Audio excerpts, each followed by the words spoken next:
মেয়ের বাপ কে কে আছেন হাত তুলেন, আমি আগে তুললি। মেয়ে হওয়ার কারণে খুশি না নারাজ? আরেকটা হলে খুশি না নারাজ? আরো একটা হলে খুশি না নারাজ? মেয়ে হচ্ছে আল্লাহর রহমতের নিদর্শন। সুবহানাল্লাহ, জোরে বলেন। নবীরও মেয়ে আছে, মা ফাতেমাতুজ জাহরা নাম সবাই। বাপ হিসেবে নবীর মতো একজন বাপ দেখান, দায়িত্ববান বাপ। বাবা হিসেবে তো আমরাও আছি মেয়ের বাপ, নবী মেয়ের বাপ। একটা দায়িত্ববান বাপ হিসেবে নবীর মতো একজন বাপ দেখান তো, জোরে বলেন না। স্বামী হিসেবে নবীর মতো একজন স্বামী, ইমাম হিসেবে আমাদের নবীর মতো ইমাম, যোদ্ধা হিসেবে আমাদের নবীর মতো যোদ্ধা, সমাজ নেতৃত্ব দেনেওয়ালা অভিভাবক হিসেবে আমাদের নবীর মতো একজন অভিভাবক। আওয়াজটা একটু বড় লাগবে, অভিভাবক।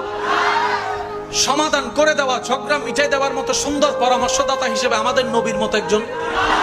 সর্বগুণে সর্বদিকে রব্বুল আলামিন যাকে সবচাইতে দামি এবং আজমত ওয়ালা বানিয়েছেন তিনি হচ্ছেন আপনার আমার নবী রাহমাতুল লিল আলামিন। জগৎ জানে চেহারার চাইতে সুন্দরের চাইতে বড় সুন্দর হচ্ছে চরিত্রের সুন্দর। আপনার আমার চরিত্রের সার্টিফিকেট দেয় কমিশনাররা, চেয়ারম্যানরা, যারা নিজেরাও জানে না আমি কত বড় বাটপার, আমি কত বড় চোর, আমি কত বড় অপরাধী। আর আপনার আমার নবীর চরিত্রের সার্টিফিকেট স্বয়ং রব্বুল আলামিন দিচ্ছেন, ইন্নাকা লা আলা খুলুকিন আযীম। আমি রবি বলে দিলাম আপনার চরিত্র সবচাইতে সুমহান।